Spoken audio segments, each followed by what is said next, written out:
Good evening, everybody, and welcome to Shifting Gears. I am your host, Clutch. MLG Summer Championship has just wrapped up. Everybody's home, relaxing a little bit. A lot of people are going off to PAX this weekend, so they're trying to enjoy any time they have to actually relax. August is one of the craziest months for gaming in general, and now that esports has exploded around the world, there are events happening every weekend.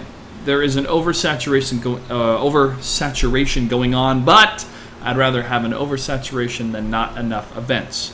So, moving on, this episode is going to feature live gameplay of Guild Wars 2, and I'll be taking your calls a little bit later on to see what your guys' thoughts were on the Summer Championship that happened in Raleigh, North Carolina. So, first off, Guild Wars 2 has been officially released. Today was the official release day, but there was the pre-order, pre-release access, however they want to phrase it, that people were able to access the game and play it over the weekend. Star Wars: The Old Republic did a similar thing when it was released last year to allow people that had pre-ordered the game earlier access.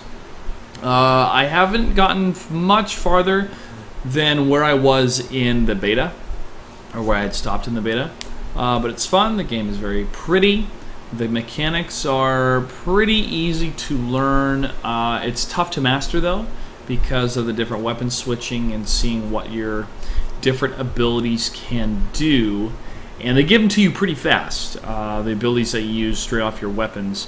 But you do get to level up. The cap is 80, I believe. I have not played PvP in this build of the game. I played a lot for the beta, and we'll try to check that out tonight as well. So let's go ahead and get into the game here. I've already got it loaded up. And I am playing a Necromancer. I'm a tailor, which is this tailor station right now, as you see. Seeing what I can make and how it can increase my tailor skill. A good thing, a really cool thing about this is that when you craft items as a tailor or whatever kind of profession you choose, you actually get in-game experience. So, for example, well, I don't want to lose any of my jute here. I need the jute. Let me see if I can show you guys in cooking, which I hopefully took everything out of the bank for. You can access your bank from these crafting stations, which is pretty nifty. Let's put everything in here that's tailoring involved. Oh, excuse me, still recovering from the weekend. It's a great weekend though. A lot of fun. Okay. So, also when you have items that you pick up when you're running around the game, you can salvage them with the salvaging kit, especially items that you can't use because of your profession, or just straight up items that you don't want, they're too low. You can salvage them for items that you can use for crafting automatically, or you can sell them, of course, as well. Double-click to identify one item color die, which can be locked for new characters or recycled with Mystic Forge. Okay. Burgundy and Wine Breeze. Throw those in my bank real quick. Did you need something?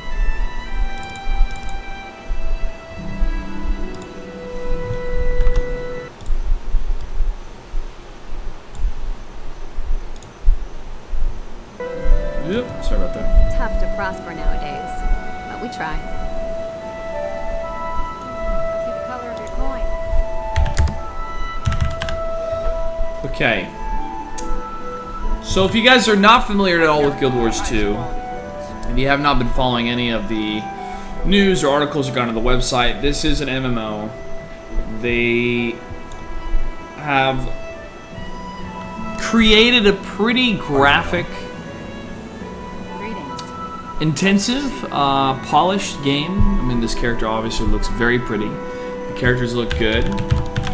Dance mechanics look cool. But this is just the core fundamentals of a game. How do the physics look? How do they work? The spells look pretty neat when we get into the actual combat. They feel a little lackluster, some of them, because they happen so fast. But it's okay, as long as... Excuse me, as long as you get the job done, that's what matters. So let's go find a cooking station.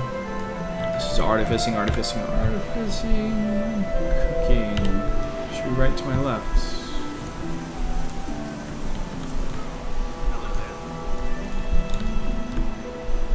Where are you, cook? There you are. So, I have nothing in here that I can make. Which is pretty unfortunate. But if I got a jug of water, I could make a bowl of red meat stock, which I want to do. So I will go to the cooking trainer, buy a jug of water, which is going to be super expensive. 10 jugs of water. Okay. And now I'm going May Dwayna bless you. Whoa, what am I missing? Slab of poultry meat. Gosh darn it, I don't have any poultry meat. I do have a meat stock though. Hello, stranger. I need 2 of them though. Can I buy red meat from her? I don't think I can. I didn't see you there. It's tough to prosper nowadays, but we try. I don't think they have red meat in bulk. Curse you guys! Thank you. Right.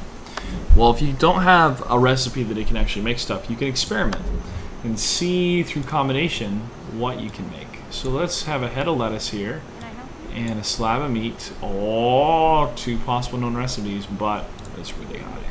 What about a stick of butter? Stick of butter and some carrots. 1 more possible recipe. Oh, we can make something. Bowl of sauteed carrots. Yummy. But I don't have enough carrots. Okay.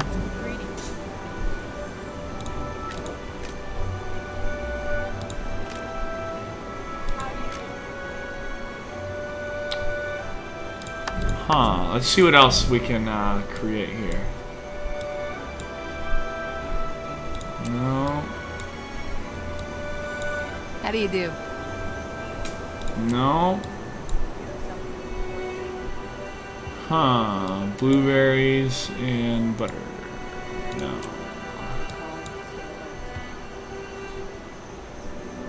Cut of garlic. Slab of meat. And an onion. Oh, nope. Really, I can't do anything with lettuce. That sucks.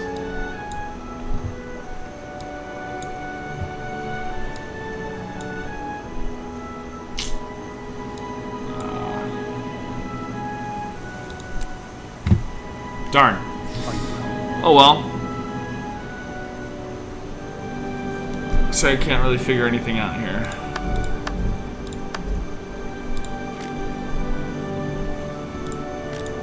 It's tough to prosper nowadays, but we try.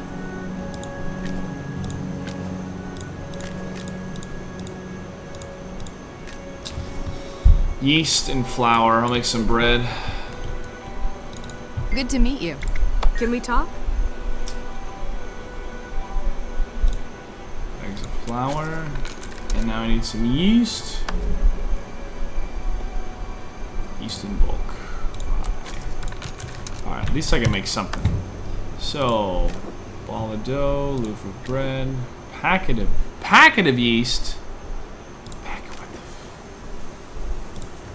Oh. I gotta open this, use. Now I got it. Now I got it. Alright, let's make some bread. Boom. Loaf of bread done, son. Yes. Now can I experiment with the loaf of bread? Bread, butter, toast. Ho! I called it. Let's make some toast, son.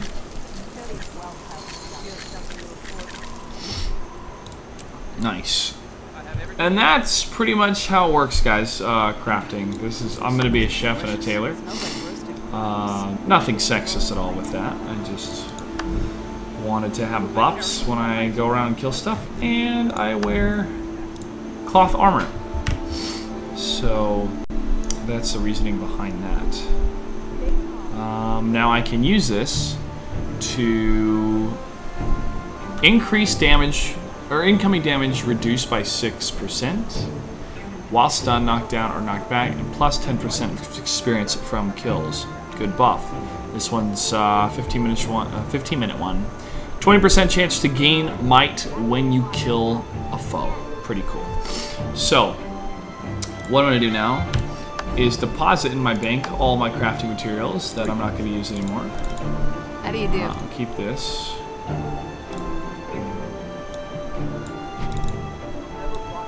Powdered toast man.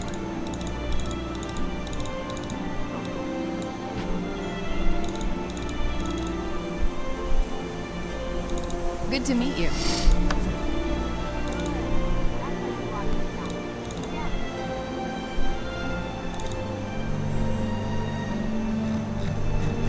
Oh, looks like I have a collection of crafting materials, so I don't have to put it in my bank.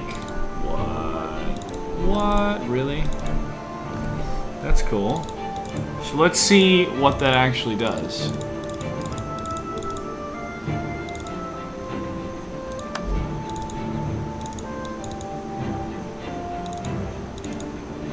Cool.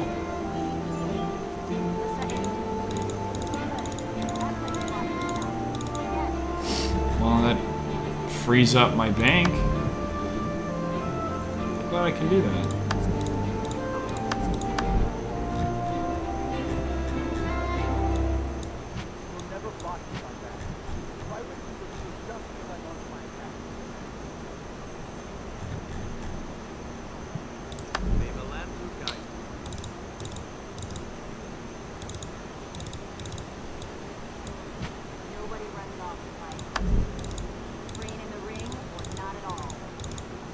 Okay, so now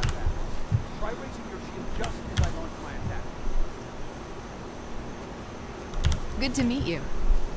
Good. Nice to see That's how you block an attack. Now, quests work a little bit differently in this game compared to other MMOs. I don't really have to go up and talk to anybody. It's just automatically turns on when I get into a certain area. So this area, I have to talk to Sergeant Soto to train with rifles, Sergeant Neil to train with swords, and Sergeant Liddy to train with shields. So I go and pick up a shield.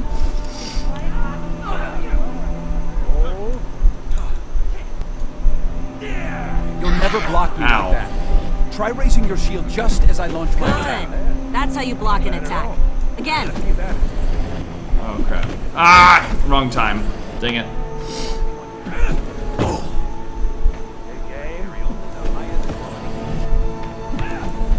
Nice!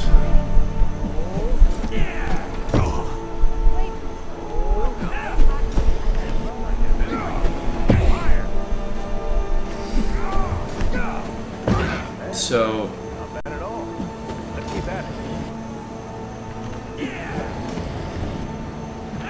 You'll never block me like that. Try raising your shield just as I launch my attack. I thought you were launching it at me, dude. Nice. That's how you block an attack. Again. Okay, so we gotta do it again, get some more XP. Block, son.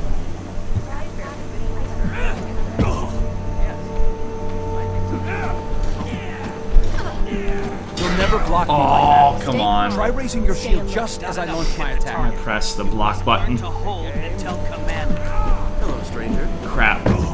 Oh, hey, it worked. Okay, just a few more. And this is going to be locked down. Pick up a rifle and get in formation. Remember, don't release your shot until that's how you block an attack. Again. Yes.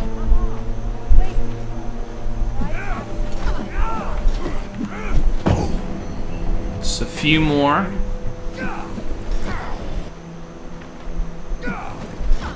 Oh, I pressed it the wrong time. You'll never block me like that. Try raising your shield. The server I'm on is Yak's Bend. Crap! Let's see, ability or skill progression.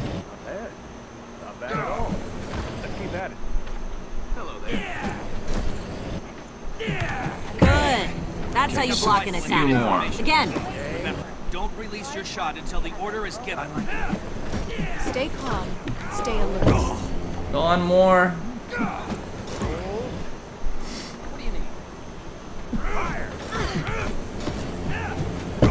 Nice. Alright, so I just had to use just training for one of them. So since I did that, now this little heart meter's full. You have something to report? And Never block me like that. you talk to him for a bit, and you get to use this point system, which is like karma points, to. It's funny because I can't use any of this stuff. You must learn to hold Condition until damage. commanded. Yes. Crude salvage kit, cell jack. I don't really need any of that stuff. Show these whelps how it's done. But you get experience Obey the points, and law that's what's and we'll important. have no problems. And this is a map itself. You can see the major city hub is this area, and it's such a breeze to get around. You really don't need mounts because you can teleport instantaneously to these different waypoints. Now, since I've pretty much explored this area, I'm gonna head towards this heart-shaped icon since I have not been to that area before. And off we go. I like it here. Good.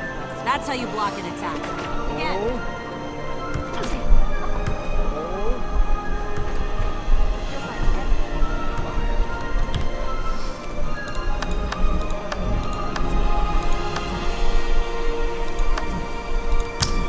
So this is your hero information. I'm a necromancer, and I chose more dignity than anything else, but I think you can level these up a little bit through your story. Gives you percentages, different accessories you can wear. This is where you equip what you use to gather, and it actually costs one of the stacks to gather an element. And these are used for gathering fruits and vegetables.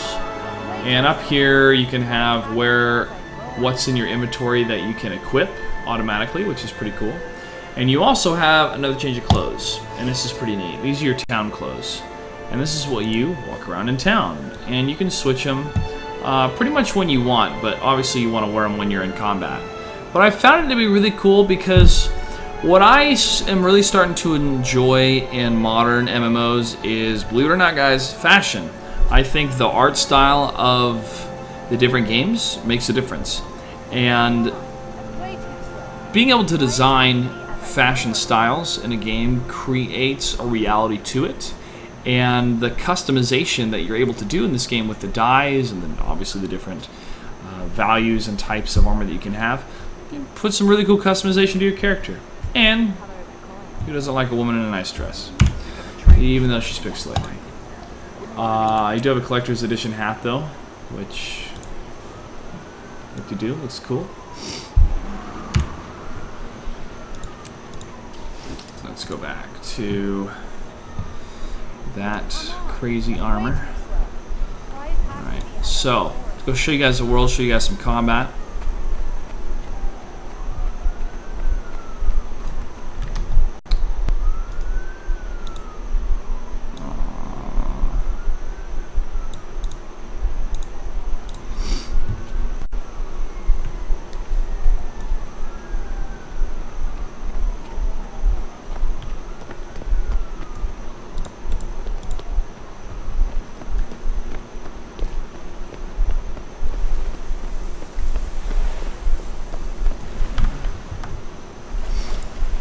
Turn the sound down a bit. I have it at 50%, so I guess let's go 50% on Windows.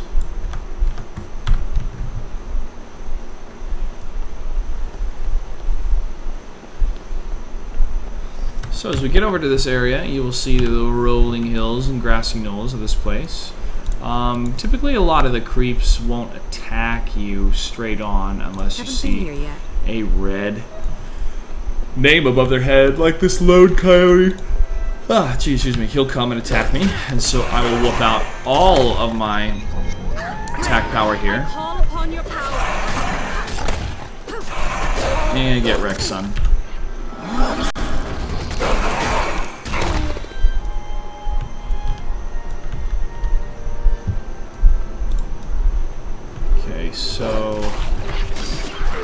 pack of coyotes here.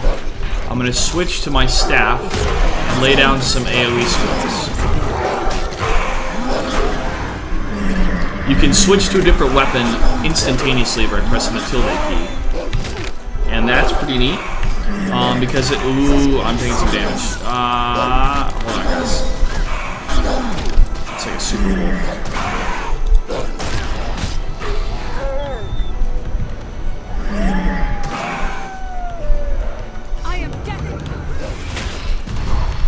Okay, this is like ultimate mode. I'm just gonna try to do as much damage to this coyote as possible.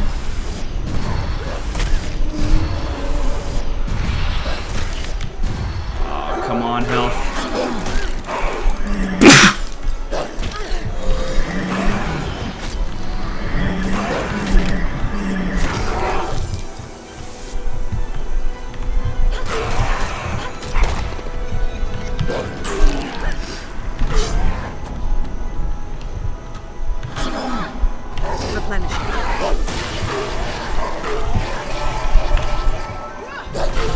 Got him! Oh, that was close. And then after the battle, you heal pretty quick, which is pretty nice. So the downtime is pretty minimalistic. Excuse me. And I'm gonna get closer to this area, and when you get closer to the heart-shaped area, this pops up in the window in the corner of your game. Defeat centaurs, destroy their holdings, and find ways to weaken their presence in the area. Not a problem. I'll find some centaurs and take them out.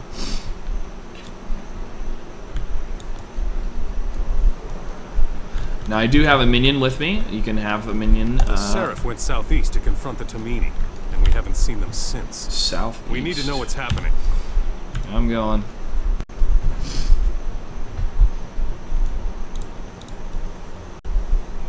What's in your cave, Mr. Bear?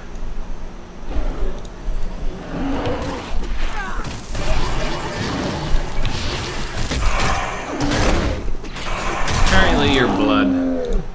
And the bear that just spawns right next to you.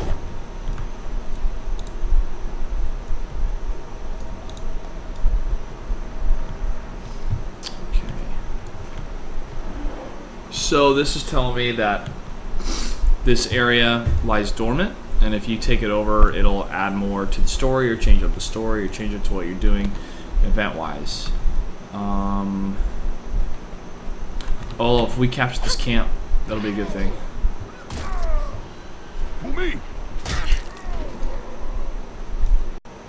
Come on, get there.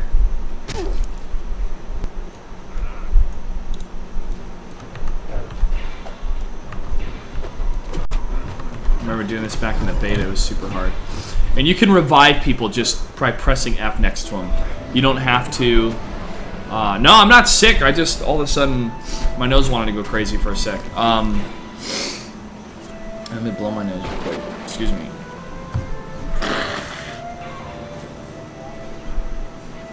I had a lot of dust on it. The weather in Virginia, I don't know, pollen and some other stuff is really weird. So, anyways, let's kill some of these centaurs here.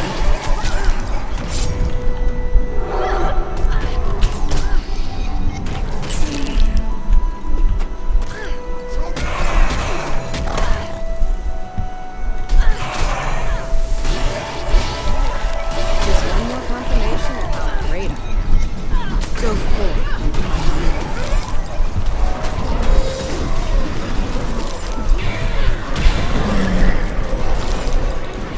My dust.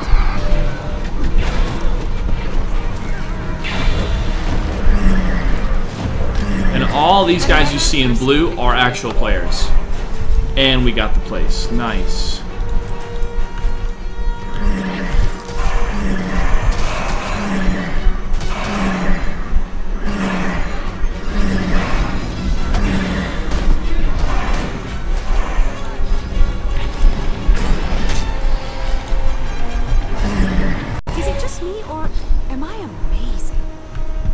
I am amazing.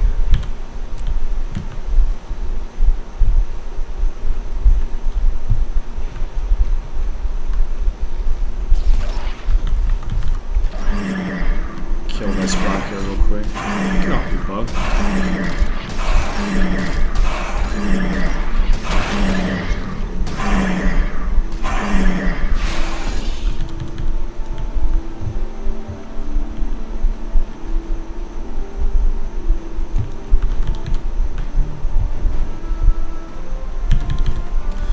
I have auto loot on, so let's check what looted here. Oh yeah, definitely getting those.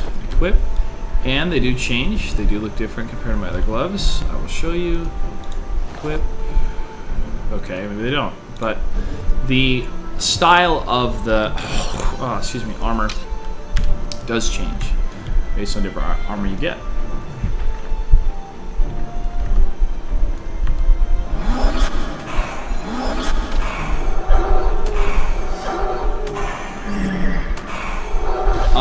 Level 13. I'm not very high. So, since I'm in this area, I can destroy their supplies, destroy all sorts of things to weaken their presence in the area.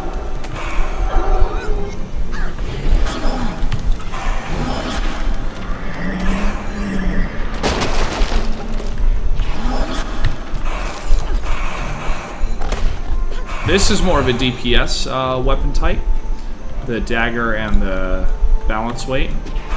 And then the staff is more situational, dots, conditions, that's what they're called, like curses and stuff like that, slows. So you can use them in very situational fashion, which is pretty neat.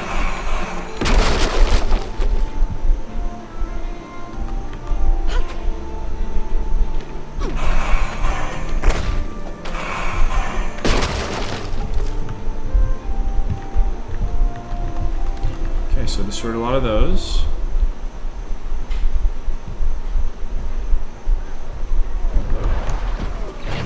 I could outrun a centaur. Okay, so it's a lot of them, so I'm going to AoE a lot of them. That's a fear.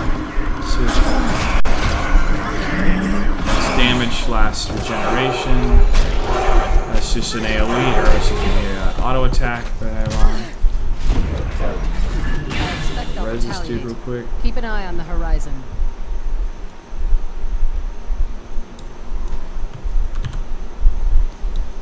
And the more people you have res in one character, the faster they get resed.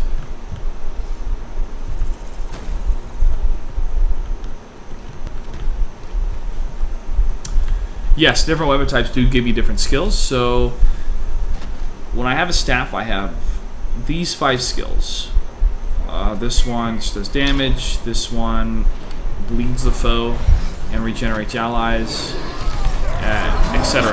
Now, if I switch to the dagger and counterbalance weight, it's totally something different. I mean, obviously this one does damage. This one will bleed the foes as well, but it acts differently. See, I'm sucking it up one single, enemy. That's kind of what this more is. It's more of right up close or right behind a single enemy, and then the staff is more AoE, as you see me placing on the ground type abilities.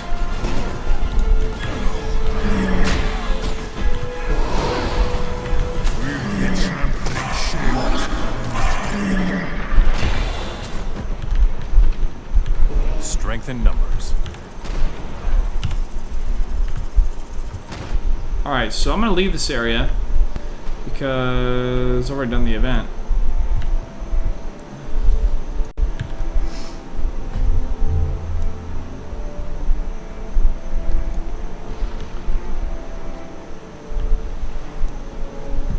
I'm going to head back to the heart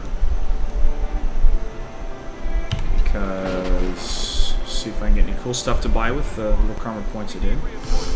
Level 13 right now. We took the centaurs forward camp, but they're pushing back hard. We need reinforcements. times. Oh, recovered cloth leggings, recovered legged leggings, centaur arrowhead, elder's mace, elder's warhorn.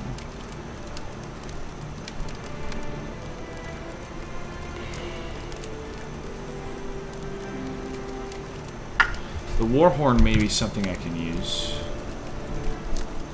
What is this? 149, 158. 146 to 160. Nah.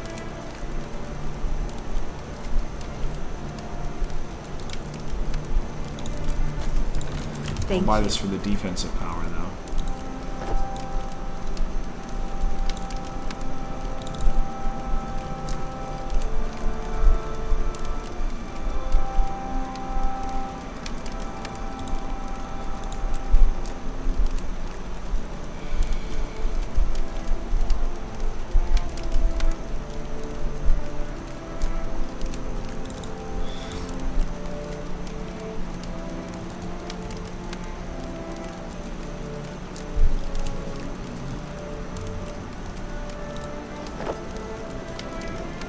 Okay, so got some items. Salvage the ones that aren't worth anything We took anymore. the Centaurs forward camp, but they're pushing back hard. And we need reinforcements. now I look even different. I like have this flowing dress on. Totally different from the character selection screen, which is cool. It's part of the journey. It's part of understanding. We need reinforcements. I already reinforced you, so now I'm gonna head further northeast to this undiscovered location. What the heck? I am an hint. I don't remember this place in the beta.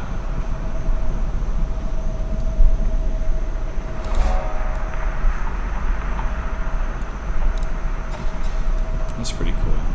Of course, you get experience for exploring. And now I'm going to head to this waypoint.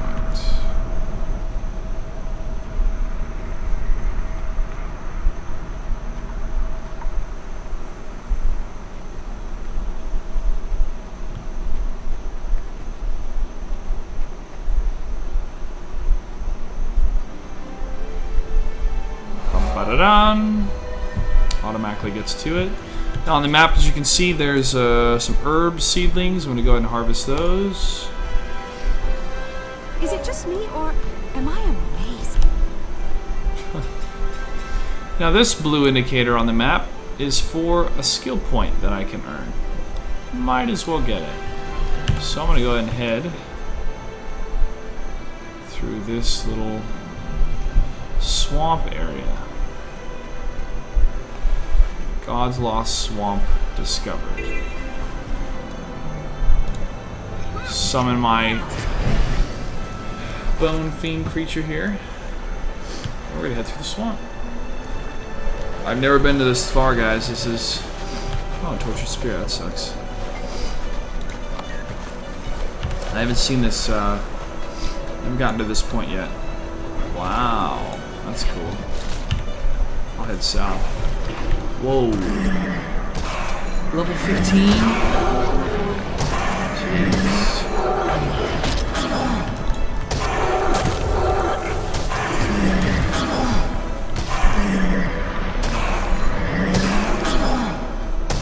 I'm not gonna go to the swamp. This place is way too high for me.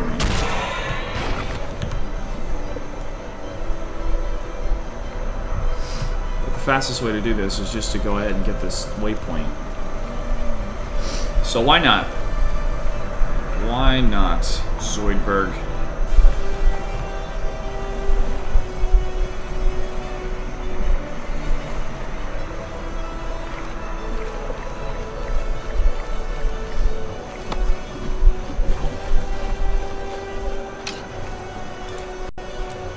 Looks like I helped destroy stuff in the swamp, so event is completed.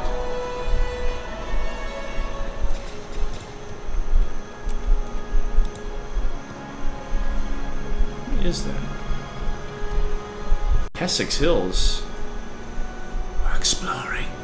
We're exploring!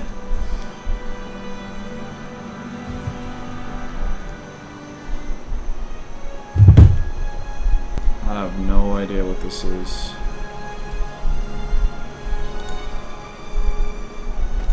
Now these scouts will reveal the map to you. The Lion Guard strive to protect the trade routes to and from Lion's Arch.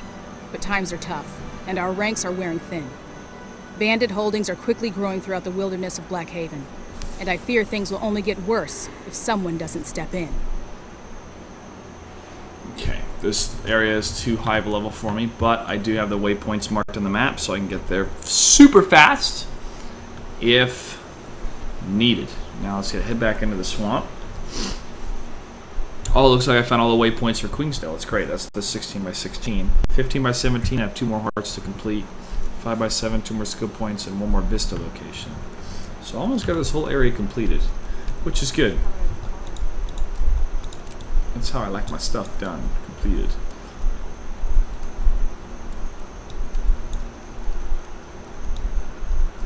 Whoever decided to station me at the swamp must really hate me. It's so humid I can feel my armor rusting. Maybe you'd start getting better assignments if you stopped complaining.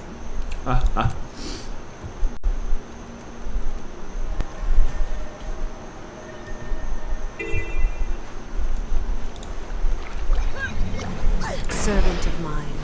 So let's go find out what this skill point is. And yes, you can swim.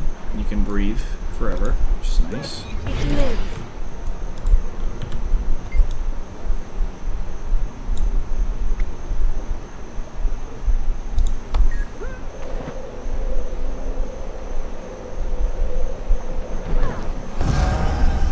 Nice, got the skill point.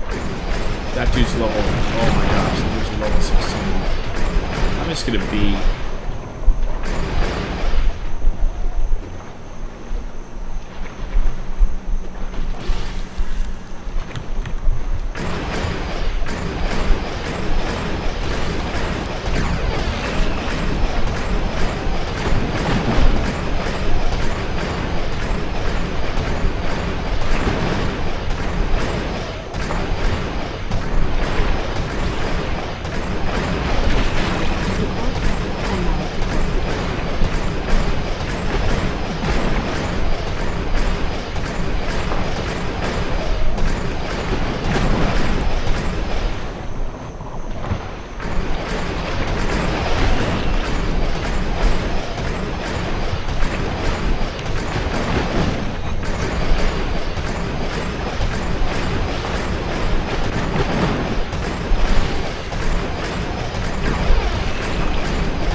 Booyah! That dude is 3 levels above me. Let's go take him out. That is a nice feeling. And that is a slab of meat. Very nice work. Okay, so now we're back on land-ish area.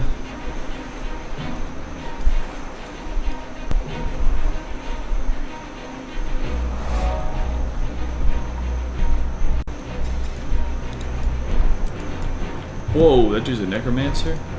Up for a challenge?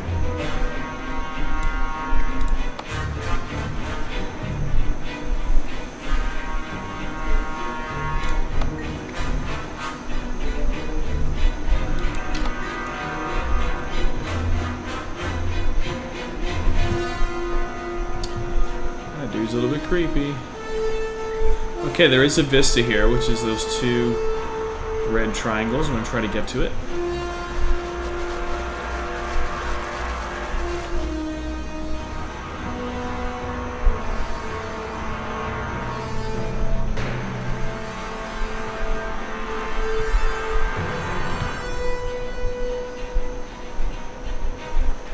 It's all the way up there. Huh. Okay. Let's run around and try to find out how exactly to get up there.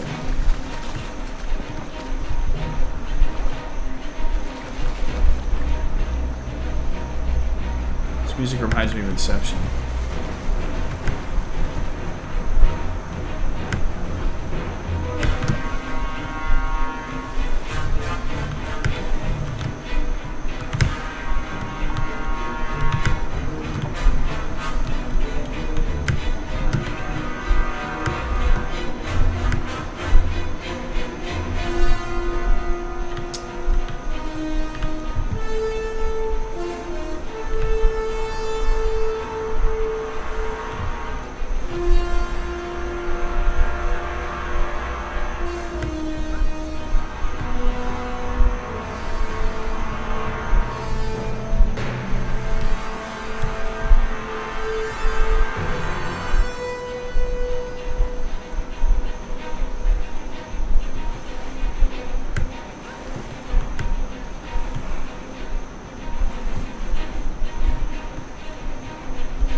Ah! I thought I could jump on that tree. Crap.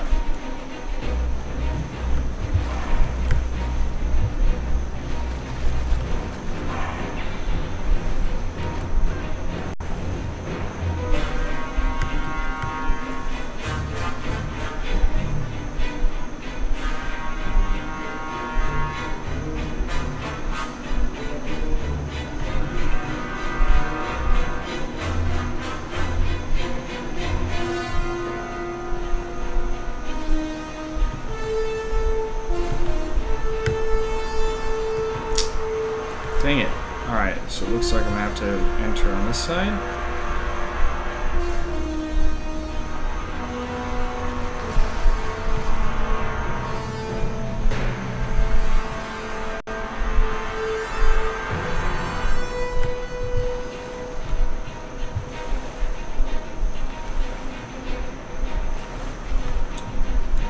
No, that can't be right.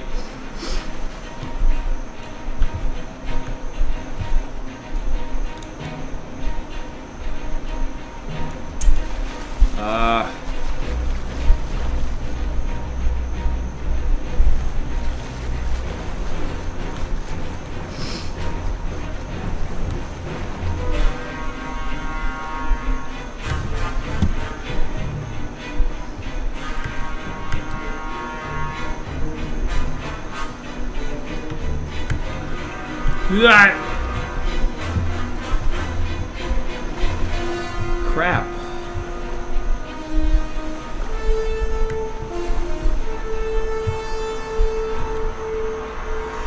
How do I get on that side?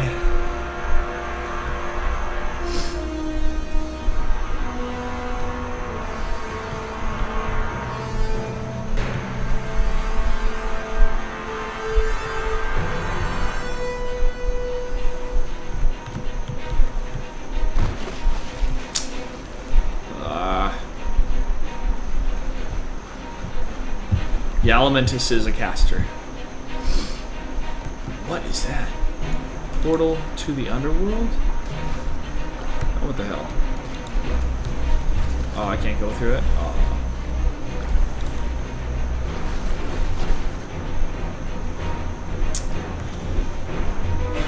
My kingdom to know how to get up to that place.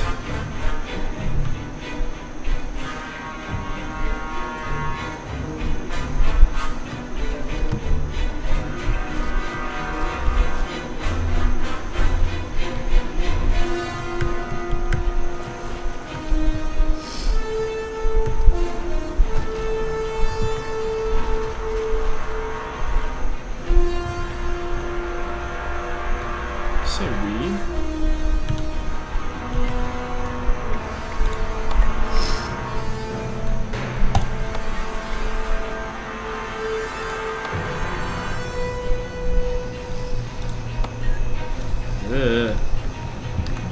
Ah!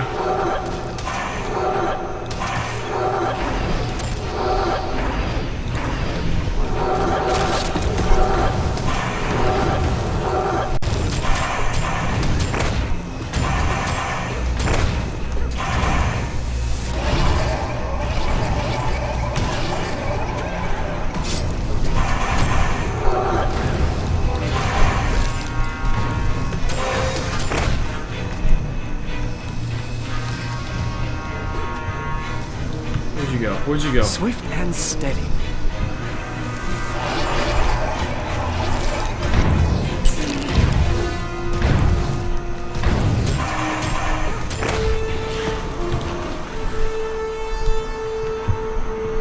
Nice. How do I get to this vista?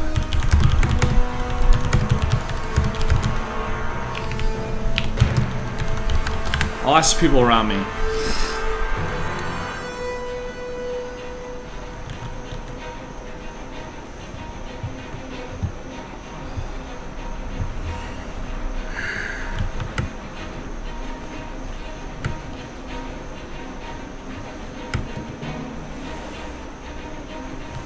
Oh! Oh my gosh. Really?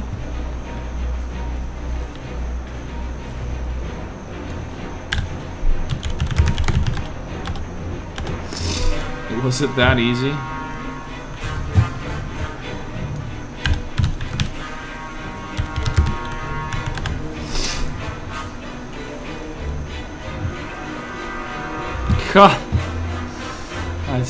Sometimes, guys, the simplest of solutions is the hardest to figure out. Behold my kingdom.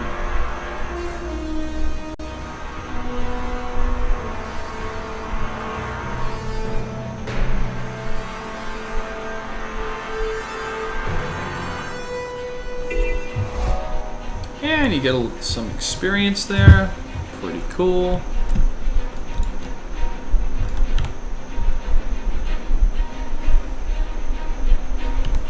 I'll head east.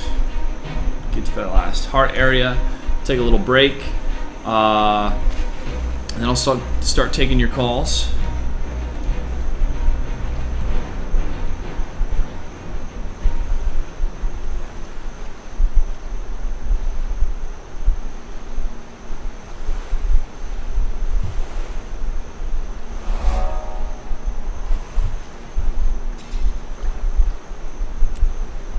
Cool, I found the temple.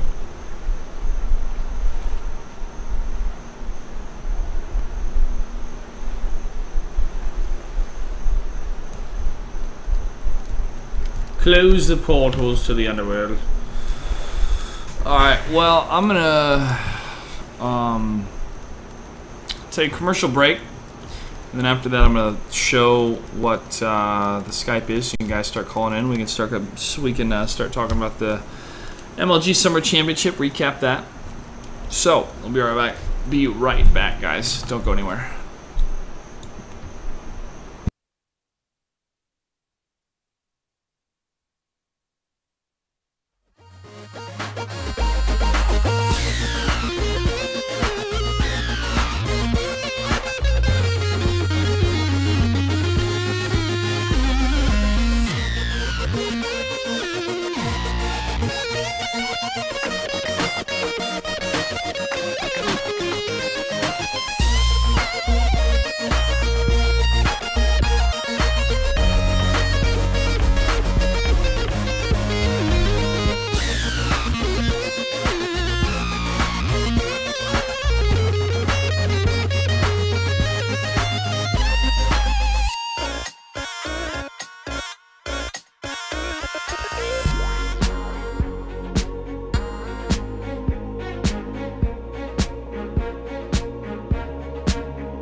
Hi, ladies and gentlemen, welcome back to Shifting Gears. I'm your host, Clutch, and there is the Skype information. Go ahead and start calling in. Also explore a little bit around Guild Wars 2. Just show you guys the main city as I take your phone calls here. So I apologize if you see a black screen for a second. That's going to be me alt-tabbing so I can take your call. But let's talk about MLG, what you guys liked, what you think could be better. The players, I felt that the best series of that weekend, or some of the best, was definitely Hero versus First and Grubby versus Rain. So hopefully they'll release the, I don't know what the deal is with the replays, if those are going to be released or not. But I'm sure they're going to have VODs for the different,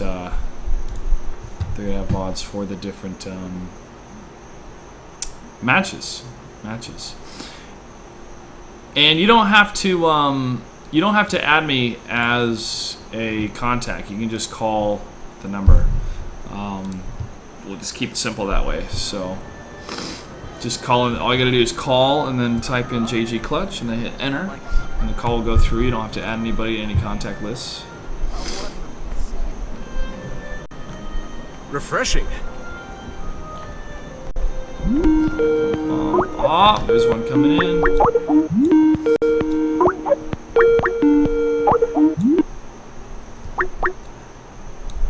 Hey, welcome to Shifting Gears, man. How you doing? Hey, I'm doing pretty well. Are you enjoying Guild Wars 2? It's pretty good. I haven't gotten much farther from when I played in the beta, but I find the beauty of the game pretty enthralling, and the combat's pretty good, so I'm having fun. You're kiting a shark pretty well, so... Anyway, so my question about MLG Raleigh is that you were mentioning the... basically the different stages that they had. That they had more stages than they had in the past. And you said, it'd be a little more difficult for you to run around, focus on the different stages. Was that an issue? Did it end up being a problem, or was it just kind of something you had to account for? We focused more on the red stream, which was kind of labeled as the main stage, and WCS was taking place on the blue stage, which is the other stage. I didn't feel I was spread too thin between the two stages. I honestly only went to the blue stage twice, and that was for the WCS player intro and awards ceremony, which was great, and also to bring out the premium casters, Robin Tivo and Kibbles. Robin and Kibbles have been doing this for a while. Axel Toss was there as well, but he had to leave early, so he wasn't able to join us on stage. But we talked about the 4 remaining players of the tournament, so I got to utilize both of them. Ideally, at these events, I would love to have a designated area just for me, like a couch or something. I mean, what Too Good had at DreamHack was really good. Or you can just have a dedicated host, dedicated person, and people can sit down, and I can do interviews with them either live, or we can record them and then play those interviews or play segments between matches, not have to kind of scramble and find time, or to fill time. So, yeah, if anything, I think I could be used more, but that's all production planning and stuff on MLG's part. So they're the bosses there. That makes a lot of sense, and hopefully they incorporate it in the fall. I mean, it's always possible. Even if not a couch, I think definitely the idea of more standard interviews would be appealing. I'd definitely like to see them, but yeah. So, yeah, no, that sounds good. I'm glad, that it worked out pretty well, and that it was all well run. So yeah, awesome, man, awesome. All right, man. Well, thanks for your call and thanks for your question. No problem. All right. Looking forward to hearing the rest. Thanks, See ya. Dude. Take care. Got another call coming in. Hello, sir. Welcome to Shifting Gears. Hey, how's it going? Hey, pretty good. Awesome. Maybe you've answered this before in interviews, but I'm just kind of wondering, what's your favorite part at kind of hosting an event? Is it like getting to meet a lot of the players? Is it hosting the games or just seeing the games? Like, what do you really enjoy about it the most? I really enjoy trying to tell an overall story throughout the whole weekend. And especially when the casters get to show off the brackets and like, hey, this is what happened, this is what happened. And then I get to ask the player specifically, tell me about what happened earlier in the weekend or during this match. And I mean, that's pretty cool, but that leads into more of the pre-game, post-game interviews that I do with the players to see how do they feel, what are they thinking about, how they get through this next match. What's giving them confidence right now, and the best part is the audience. The audience's reaction to the interview questions when I get them pumped up and they start having a lot of fun and going crazy and showing their support for esports. So I know it's a really long answer to that question, man, but those are some of the elements that I can specify what I really enjoy and why I keep doing this. Okay.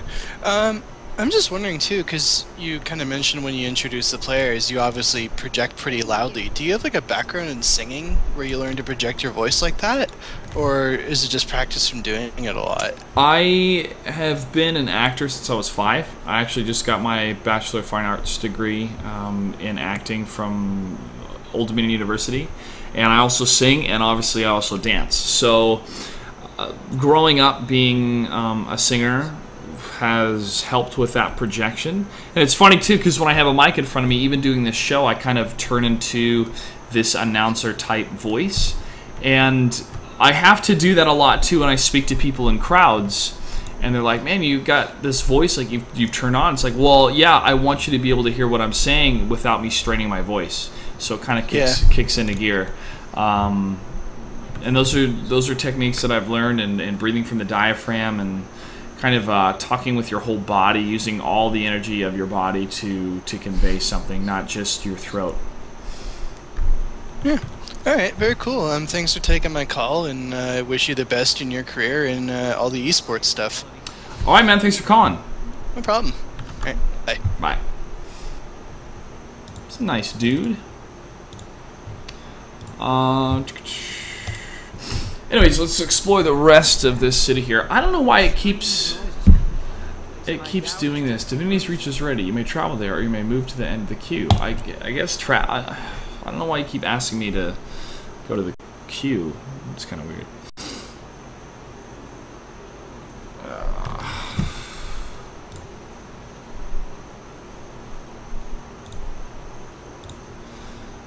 Sorry for the black screen, guys. Just have to Alt-Tab when checking into Skype. Okay, let's go this way to unlock this waypoint.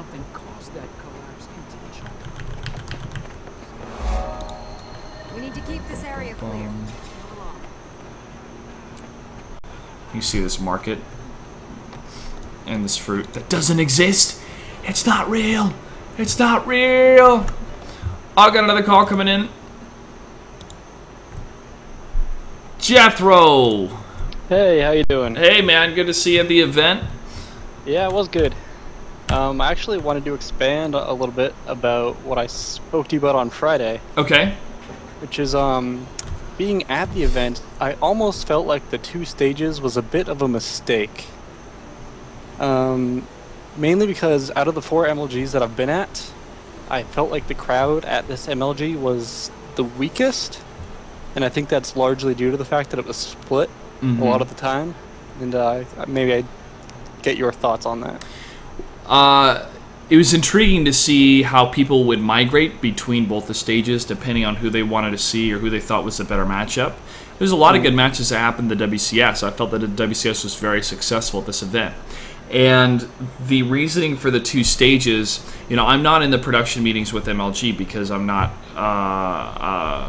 an employee of their company. They hire me on as talent for, you know, for the events. So my understanding is that, and this is just my opinion, is that they wanted to showcase WCS as a singular event, and so what better way to do that than with an actual stage? And that's why they have the second stage, plus they could show more of the MLG matches to a crowd. And I was leery going into it, and I don't think that it would be the best decision to keep it for Dallas. I feel it should be 1 stage, and then you can have a bit of like an expanded feature station where the feature station could have this like arena type setting where you can have chairs just kind of all around the feature station, like 2 or 3 feet away, and they could watch what's happening. I think would be pretty cool. Yeah, maybe fit in just like a few dozen people. Yeah, like 5 rows, 15 chairs per row in a semicircle, so you can watch the screens and see what's happening. I think would be neat, and it would kind of cut away a little bit from the standing crowd being so close to the players. But you know, that's part of being a professional player. You have to focus on what's happening in the monitor in front of you, not what's happening around you.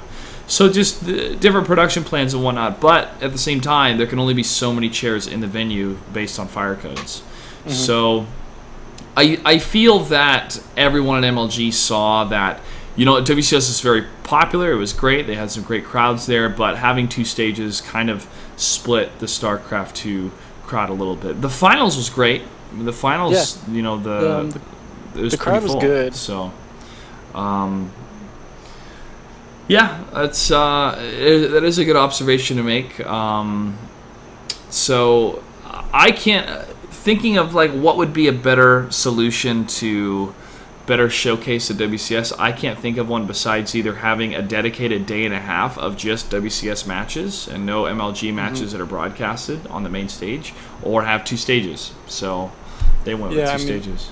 I do like the idea of a smaller feature stage, which could allow, you know, comfortable viewership and get viewers over there, but perhaps not pull so many people away from the main stage. Yeah. Well, even at Anaheim, there was a little bit of concern of like, where's the StarCraft 2 crowd? You know, it was because they were split up watching a lot of what was happening at the feature station and then being at the main stage. But of course, you know, when KESPA happened and the finals happened, it was just packed and standing room only.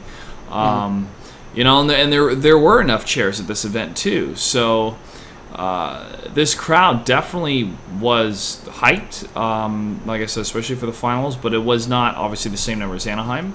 And there's a little bit to be expected about that because the West Coast being, you know, just a drive from Irvine where Blizzard is, and so many fans out there in California. So I was going to kind of say, because I was at Anaheim as well, and I almost felt like maybe the double stage would work better there, or perhaps Dallas, where there is that larger population and just, you know, more people come. Because there was a few times there, Sunday, where both stages were like 70% full. Maybe if just, you know, a couple hundred more people were there, it would have worked. But just not for Raleigh. Yeah, yeah.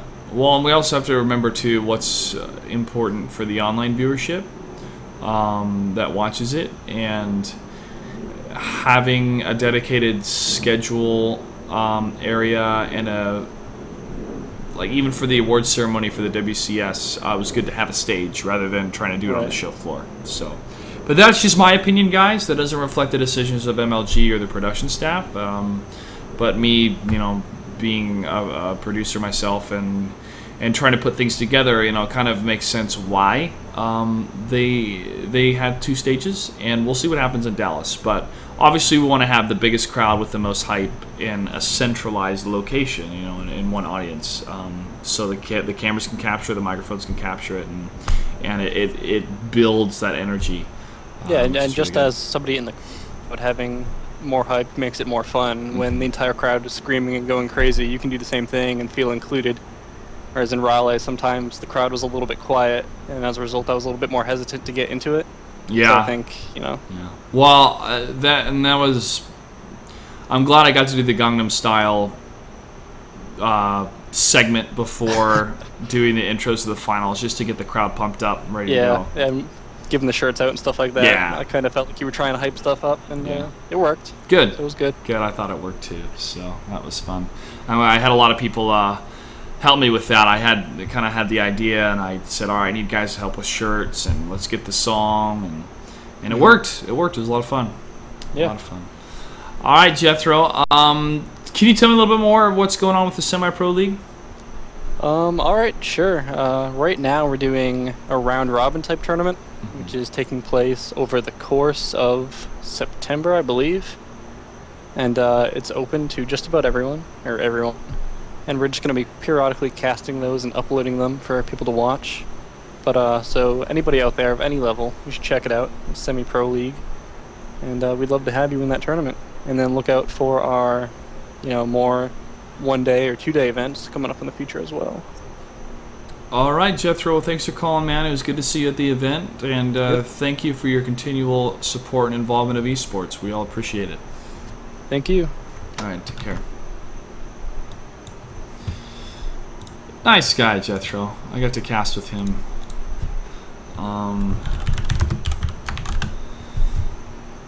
And it was nice to meet a lot of people that a couple I didn't recognize in person at first because I was used to seeing their faces on a Skype screen, which was kind of funny. Thought pretty cool. So phones are still open, guys. Feel free to call in any sort of questions you got or opinions. If you just enjoyed the event and want to talk about it, if you watched online, if you were at a Barcraft, love to hear it. I got a tweet from Barcraft Montreal that asked, you know, why didn't you mention us, man? It's like, well, you guys didn't tweet me. You didn't tweet me. I sent out a massive announcement on Twitter that MLG retweeted to have Barcraft send in their tweets if they wanted to get mentioned, and a lot of them did. And I was able to get everyone that sent me a tweet. So Find everything you need here. that Twitter, pretty good tool for communicating to a lot of people rapidly and needing information rapidly to make it happen. It's pretty nice. This Vista, I have no idea where it's at. Read the inscription, it says. Always may your waters flow to quench the land and seeds you've sown. Old Ammonian blessing.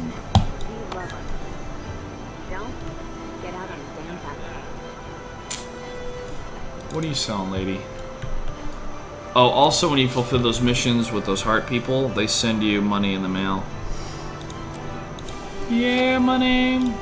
Yeah, money. You'll find everything you need here.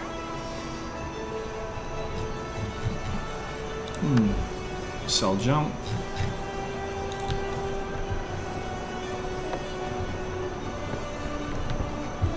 Book cart. What's in the book cart?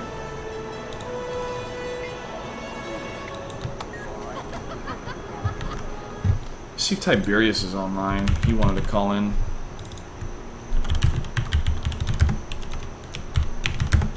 Because I had some questions for him. He covered League of Legends for the event.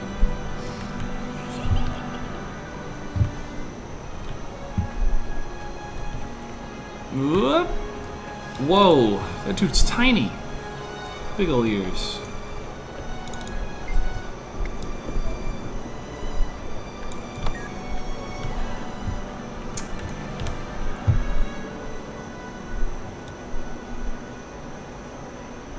Plaza of Balthazar.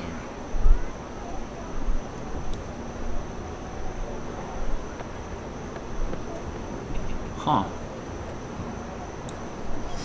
Plaza of Ghent. Interesting names.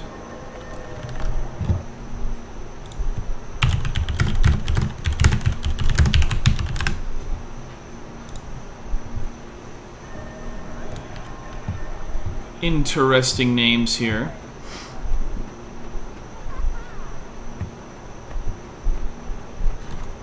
Silver and gold decorations on every Christmas tree. I think I've gone everywhere I need to go. So I'm gonna go to where I want to go, which is a quest.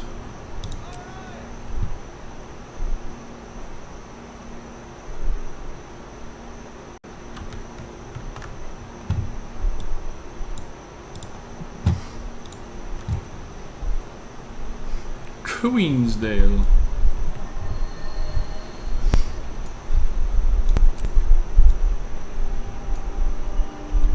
Yes, enter the instance.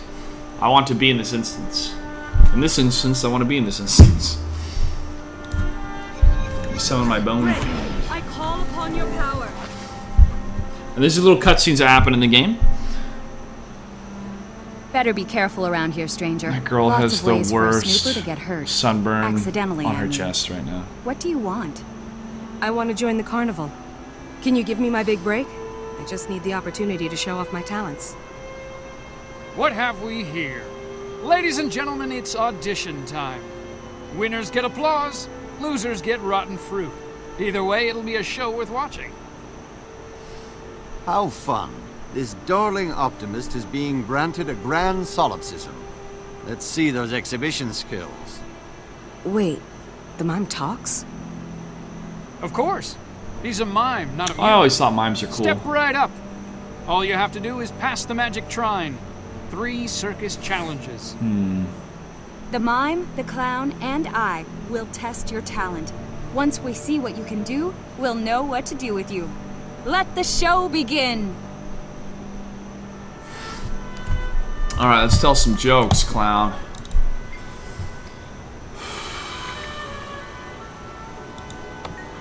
Clown has 2 key functions: to make people laugh and to star in their nightmares.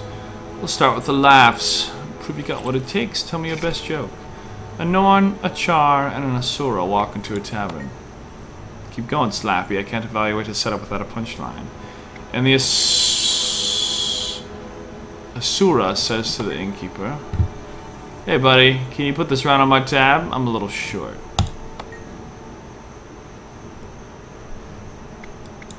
Ha! Good one. Done. There's funny and there's clown funny. Qualified. Alright, let's fight some kitties. Let's fight some kitties.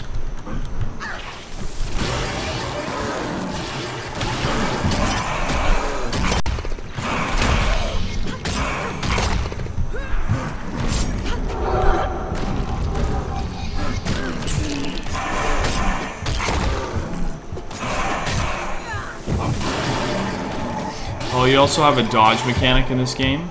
When they're about to pounce or something, you can double click and you can dodge. You can do it twice before your energy has to recharge. The energy is that yellow bar above my health. Come on, lady, you still got this.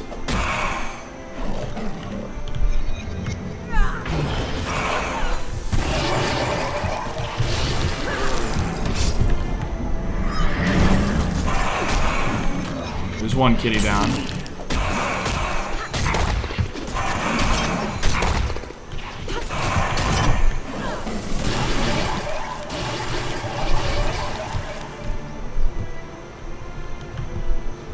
And where'd you go, kitty? There you are. Oh, you killed my bone fiend, you darn cat.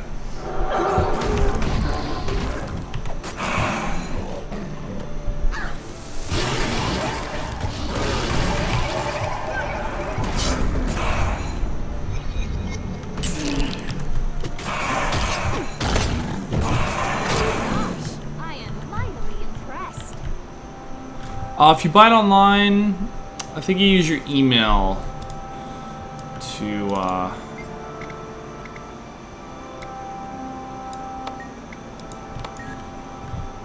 log in.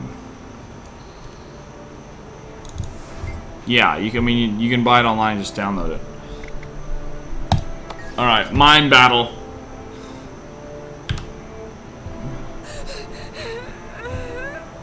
Got it.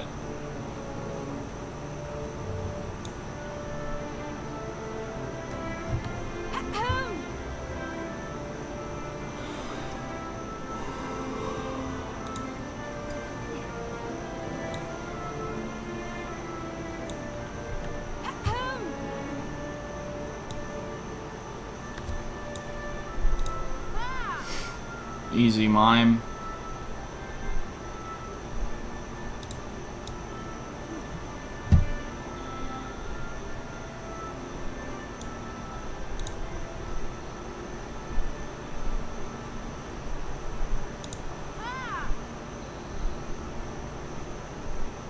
Your body ripples like a river over solid rock. Your wits can upstage a mesmer. Speechless. You stand at the precipice of stardom. Your talent will astound audiences. Millions will lavish you with adulation. Thanks, Mime. He speaks truth. You passed all 3 tests with flying colors. You'll be amazing. And you even look great in tight pants. Just wait until the ringmaster gets a load of you. He's always looking for fresh talent. The ringmaster? Is he the boss? When do I get to meet him? Patience, earnest neophyte. The ringmaster returns this evening with toys from Uzulan's workshop. Sure, Fire Skull, you can call in again. A fresh batch of Griswirls. Relax. You're one of us now, so you have free run of the place. Just stay out of the warehouse. The ringmaster doesn't like anyone going in there without permission. Just stay out of the warehouse, they said.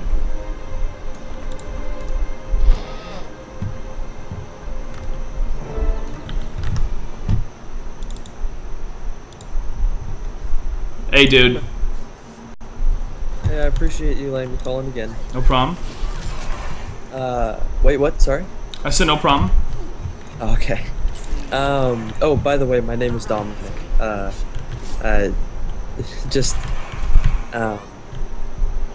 Okay, stop being awkward. So, about MLG Raleigh again. So, there's the WCS, and there's MLG. So, these are going on at the same time, and, well, mostly at the same time. And they set up 2 different stages to accommodate that this time, you said. Yes. So, and I don't necessarily think that's a bad idea. I actually probably think it's good. But it is still divided attention.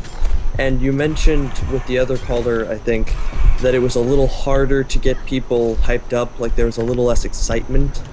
And he said it was kind of not as engaging as maybe other MLGs were. And so since that is the case, like you did the Gangnam Style piece, which I'm still waiting to appear online because I missed it. Me too. I wanted people to load their YouTube's videos on that and stuff. Yeah. Did you see Gonzi dancing to Gangnam Style? Yeah, I did. Ganji did a great job. It was a lot of fun. But so, what are some other things that you do to try to get crowds hyped for certain things if you feel they need it for a particular event or just because things are a little slow?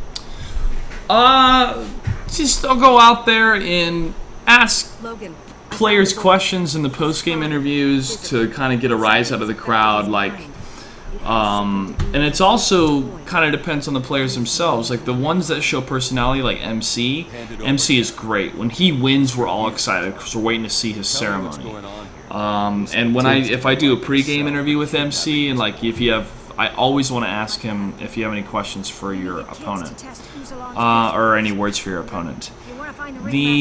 There's a meeting tonight for new recruits. That's all I know.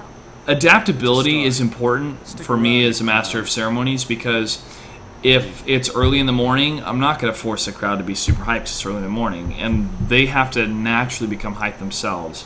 When I know that something is big is about to happen, be it these two titans of players, like if it's Stefano versus Polt, which we did a pregame interview for at what was it, Columbus? I think so. I think so. Yeah, it was Columbus. It was at Columbus. Right. Yeah. Because they had been up against each other multiple times, So that goes back to the storylines of how do we articulate certain elements in these storylines with the other players. And sometimes, man, it's just as simple as like going out there and high-fiving everybody and throwing out shirts. So we try to think of different ways to reward the crowd for being there and for joining us, and through waiting through the setup, which usually isn't not that long for the players, and if the players are going to go to the bathroom, taking a little bit of a break and stuff like that. So yeah, it's different things that I do to hype up the crowd. But the crowds are usually like, if there's enough people there, like Jethro was saying, the last caller, he didn't feel that sometimes there's enough people there to go crazy. But if you have enough people there, they're just going to go crazy, period. So. Okay, yeah, that makes sense. So, shifting gears, as Master of Ceremonies, what would you think about, I've only seen videos of live events. I live in Sacramento, and the closest one's like Anaheim, which is a 9-hour drive. So, I've only seen videos, but it seems like besides, player station set up, the stage, the chairs, there aren't like a ton of other things set up wherever the whether it be a warehouse, event center, that kind of thing. There doesn't seem to be many other things in the huge area. Do you think giving people something to do, like I don't know, like there's signing booths for teams and stuff, but do you think giving people maybe another form of entertainment, like maybe players on break doing custom games, or players that have not been knocked out doing something? Well, there's actually a lot of stuff on the floor. There's a whole huge player pit that people can sit down or stand and watch any type of player play their matches. There's the feature station, which is two games going on a small elevated stage that people surround to watch. There's a bunch of different booths from the different sponsors to win free stuff, to play in smaller tournaments to win money, and all the different games to recharge your phone to get free Dr. Pepper. There's signing booths for the casters for specific players at specific times. There are I don't know if there's any custom StarCraft 2 games that happen for any small little prizes. But in the past, there's been Halo and other things. So there's definitely a lot of stuff to do on the floor to kind of take a break and stuff. So I think we're okay in that department. I feel that the players could use a better player lounge. Or Twitch had a really cool lounge at Anaheim. Yeah, that's what I heard. Yeah. But, like I said, August is a bit crazy with everything going on because of Gamescom and PAX and this. Yeah. so much happening. And even going into the rest of the year, there's pretty much an event happening every weekend, almost for the rest of the year, up until December at least. It's mostly a good problem to have. I mean, keeping the scene filled. Yeah, I need to eat. Like, I need money, so I want to work. Yeah, it's pretty good. I usually go to PAX, and I couldn't get a ticket this year. They sold out really fast. Okay. But so in the past years, there was a very, very small StarCraft LAN last year, and then Husky solo casted a really, really small LAN the year before that. Okay.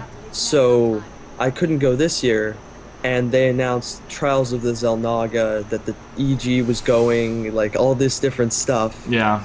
The year I can't go, I'm kind of bummed, but yeah, I'm not going either. A little bit bummed about that, but just didn't work out. I was trying to plan out some stuff in EMG. You know, they're great. They're working on a lot of stuff for me, but yeah, it's you can't win them all, man. But you know, IPL 5 is happening in Vegas, and you said you're from Sacramento, right? So that's what, a day's drive away.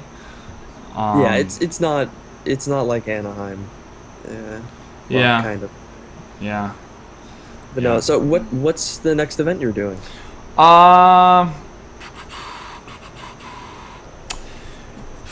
You know, for sure, I would bet that I would obviously host Dallas. MLG will announce more information about their fall season here pretty soon. And there's some other things in the works that I can't announce yet that hopefully I can very soon. About no problem. About what's going to happen for me, what's going on for me, for the rest of the year. Torturing you or anything. No, it should be okay.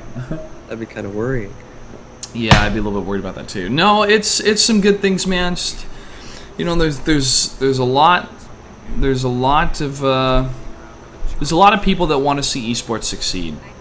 And I want to make it a full-time career for me right now. Not there yet, but I'm getting pretty close. And I feel that when I can make the announcement or a couple announcements, I can say that yes, I can be able to do this and have it sustain my way of life, which is pretty cheap. I mean, I've survived on ramen for a little while now, but it's exciting to see how far we've come in the last 2 years, where I just showed up to an MLG in Raleigh in 2010 to support a friend. I actually tried to compete, but it sold out pretty quick. And now I've turned into, you know, Premier StarCraft 2 talent. Hosting the events. So, yeah, it's pretty cool. Jeez. Pretty cool. Pretty cool. If you don't mind me asking, how is hosting a StarCraft event different from hosting other events? To define other events, other gaming events or other events in general? Let's go with other events in general, because I think it's an interesting variety. Well, other events in general, let's say hosting the Emmys or hosting the Oscars. You have rehearsal time, you know who's presenting, you know how long the segments are. You have a good idea when it's all going to be over, depending on pretty much the only factor you can't control, really, and that's the length of speeches for the people that win. I feel that when they get played off by the music, that's stupid. They should have as much time as they need to say their thanks. They're not going to not leave the stage. They know what to do. But that's corporate. Downsides of a rigid schedule. Yeah, it's also corporate money. So looking at that kind of structure where it's pretty much set compared to live gaming, where these StarCraft 2 matches could be as fast as 7 minutes or as long as over an hour, that we have to plan that for every match. And I feel that Puckett and the production team does a good job in planning when matches are going to happen, and in order for me to fill when necessary to maintain that schedule as much as possible. Also hosting that event, I have to continuously kind of be in this ready mode to watch the games, see what happens, formulate questions, pre-game interviews, know storylines of the different players, know what's happening in the open bracket, understand kind of any shifts in the metagame that we're physically seeing in this tournament that maybe we didn't see in a previous tournament, be it at MLG or another league, to look at different build orders that may have caused the opponent to be unsuspecting or taken by surprise. Any sort of information while watching the game to help formulate better questions. And at the same time, to do it in a way that's engaging and fun and the audience can really get into, and the player doesn't feel on the spot, doesn't feel they have to reveal any secrets, but can say something that's meaningful. It's a good soundbite. The team loves it because they get camera time.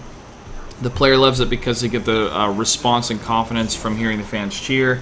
And the league loves it because it fills time, and it also showcases personalities and why players are important, so players can feel comfortable at these leagues. So that's a lot to do. Yeah, no, it sounds like you've definitely got your hands full. Like I casted a tournament I was also streaming, and I had no idea whether it was best of 3s, best of 5s, finals, best of 7. I had no idea if it was going to be 2 hours or 5. Yeah, because the games just vary by so much, and it can be at maximum a very, very long event, or if it's all ZVZs and they're done early game, then it's done really short, and we have to you have to account for that really a lot, and that sounds really hard, man. I can't imagine trying to balance that with a live team on site, because coordination, I'm sure, must be fantastic between you and the MLG team. Well, that was the main ingredient we needed for this to work. When I first started hosting, I would be doing something else that needed to be done, and then they would say, hey, we need you to do an interview. It's like, I didn't see the matches. I didn't see anything. Well, we need to do an interview. I was like, all right, here I go. And then, I'm up there, and I'm trying to, okay, what kind of questions, what kind of questions should I ask? What kind of questions do they want me to ask? And after a little while, it's become pretty, there's kind of like a standard mode I try to approach when I do it now, and they kind of know what I need or what they kind of plan. So at least after the first match is played, I'll ask, hey, do we want to do a post-game interview? And they'll be like, yeah, or no, we're on an accelerated schedule, we need to go faster. So it's very situational. I have to be very adaptable, and it can be as fast as, okay, you're doing it, and I'm literally forming the questions in my mind as I'm walking backstage up to the stage, and then Sue, the translator, will ask me, what questions do you have?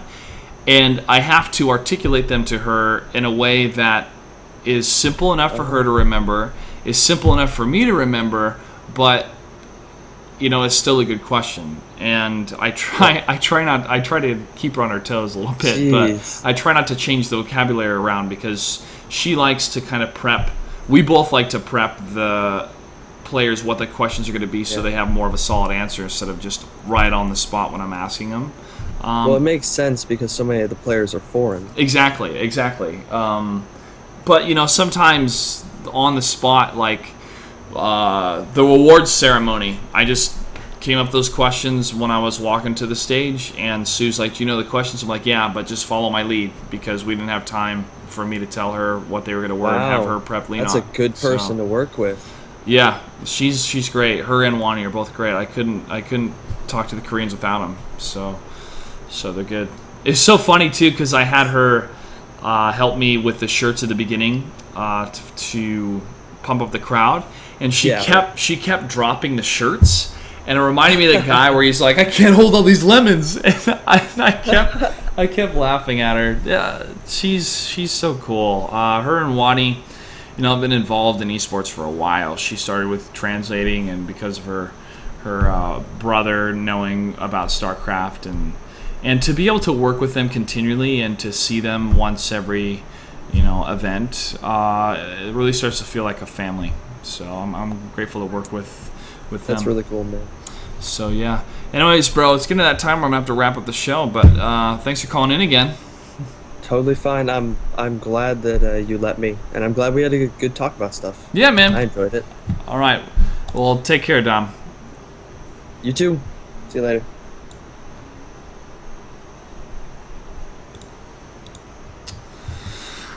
All right, guys. well, I appreciate you watching Shifting Gears tonight. I hope you learned some stuff about Guild Wars 2 so you can check it out for yourselves. It is an MMO, so it being an MMO, you kind of have to get to the last level to really give it a full review. But I'm going to get there. I'm really a little bit burned out on MMOs right now. I mean, that whole leveling thing is cool and exploring is cool, but I just hope the PvP in the endgame is good because this journey is going to be blah. But also, I've seen all these places before in the beta, so it's not really exciting yet. Same thing kind of happened in Star Wars: The Old Republic. Am I a Plat Zerg? No, I'm a Terran. I play Terran, and I'm debating whether to stick with Terran in Heart of the Swarm or switch to Zerg and then switch to Protoss for Legacy of the Void. We'll see. Huh. So, shifting gears here to the last segment of the show, I want to give you guys a heads up of what's going on. We've done a lot of episodes back to back to back here, and so I need a little bit of a break. Also, moving, and so because of that, shifting gears is going to go on hiatus for a little bit. Maybe just 1 week, maybe a couple, but I should have some things that are kind of lining up for me here pretty soon. And as long as it comes through, then there'll be some big announcements. If it doesn't, it's okay. There's a little bit of a contingency plan I have. But I'll still continue to be involved in esports as much as I can.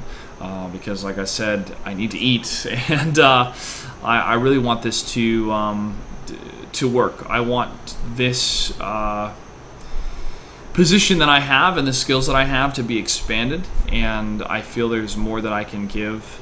And I feel that I have helped esports grow through my efforts behind the camera and in front.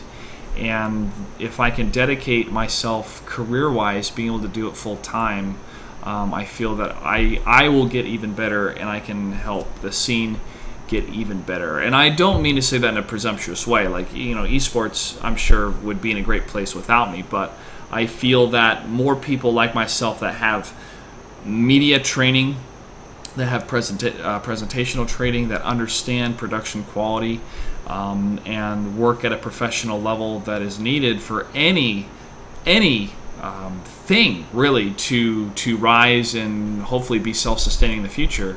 I feel that those people are needed in esports, and we're starting to see them, and we're starting to really lock down serious talent to make these events completely memorable and soon up to par with any sort of entertainment or sporting event. So I will let you guys know when Shifting Gears will return.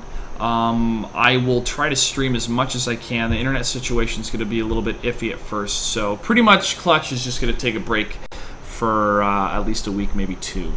And I appreciate everybody's support. You guys can follow me on Twitter at Clutch08 for all the updates. But until then, make sure to support great shows like the ones that DJ Week hosts, Inside the Game, Live on 3, and also Kings of Tin. You can go to twitch.tv/OneMoreGame. Was it One More Game TV? Yeah, One More Game TV for those. And, you know, Day 9 has a show, of course. Day 9 Daily, which is going on right now. And JP and his Real Talks. So there's some good esports shows out there. There's some other esports shows regarding different games. You know, League of Legends, Tribes, you know, Firefall made a splash over at Gamescom. So there's some good things coming down the pipeline, guys, that you guys should kind of pay attention to see how developers are starting to really take esports seriously. And of course, StarCraft 2. More and more great StarCraft 2 events happening. So it's so awesome just to be a part of this community and to be able to help create these great events. So thanks so much, guys. It's been a pleasure as always to host the show. And the show, I mean, the show's still going to be here. You know, that's just like people go on summer hiatus, summer breaks. This is going to be a little bit of a break for Shifting Gears. But until that time, make sure to do the right thing. Let the consequence follow. That's a thing I try to do in my life. Good little saying I have. And Terry Crews did an amazing AMA on Reddit. You should check it out. And somebody asked him how he was able to dance so well. And he said that he never had a girlfriend in high school, but he would spend time alone in his room learning how to dance, learning how to do the robot.